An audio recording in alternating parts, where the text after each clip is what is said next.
ল্যাটলক অ্যামাটো মেশিনে কীভাবে গার্ডার টাইমিং করতে হয় এক নজরে দেখে নিন খুব সুন্দরভাবে আজকে দেখাবো। দেখেন প্রথমে এই স্ক্রুটা লুজ দিবেন, তারপরে দেখেন এই যে ফ্রন্টের গার্ডারটা লুজ হবে দেখেন। তো এরপরে এই যে গার্ডারের স্ক্রুটাও লুজ দিয়ে নেবেন দেখেন সুন্দর করে। তো এরপরে টাইমিংটা এইভাবে মিলাবেন দেখেন।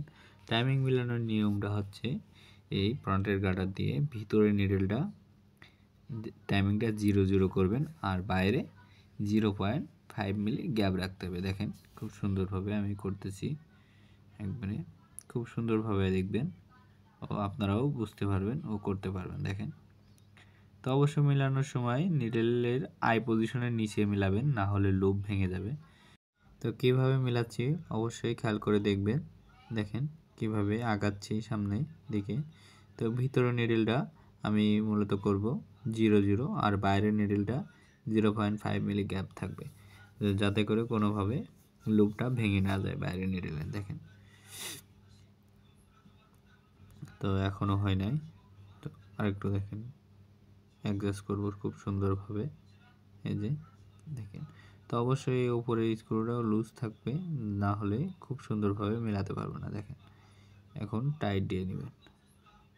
এই যে দেখেন 0.5 মিলি গ্যাপ আছে আর এবার টাইট দিয়ে নেব। দেখেন টাইট দিয়ে এখন ভিতরেরটাও টাইমিংটা দেখাবো সুন্দরভাবে। দেখেন এখানে কিন্তু 0 0 আছে, দেখেন একবারে 0 0 করে দেওয়া হয়েছে, যেহেতু মোটা কাজে কোনো সমস্যাই হবে না। আর এখানে দেখেন বাইরের নিডেলে 0.5 মিলি গ্যাপ আছে। তো এরপরে আমরা এই পাশের নিডেল গার্ডটা মিলাবো। দেখেন এটা মিলানোর নিয়ম হচ্ছে দুইটা নিডেলে 0.5 মিলি করে গ্যাপ দিয়ে সেটিং করবেন। দেখেন খুব সহজে দেখেন মিলাতে পারবেন। দেখেন এখন এই যে হালকা করে সামনের দিকে আগায় আগে এভাবে সুন্দর করে দেখে মেলাবেন। অবশ্যই এভাবে দেখবেন, চেক দিবেন 0.5 মিলি গ্যাপ আছে কিনা দুইটায়। তো এরপরে দেখেন খুব সুন্দরভাবে মিলে গেল। তো এরপরে আমরা আবারও চেক দিব। দেখেন দেখেন 0.5 মিলি দুইটায় গ্যাপ আছে। তো এরপরে স্ক্রুটা টাইট দিয়ে নেবেন। তো এভাবে আপনারা খুব সহজে নিডেল গার্ড টাইমিং করতে পারবেন আর এটা সব কাজেই চালাতে পারবেন।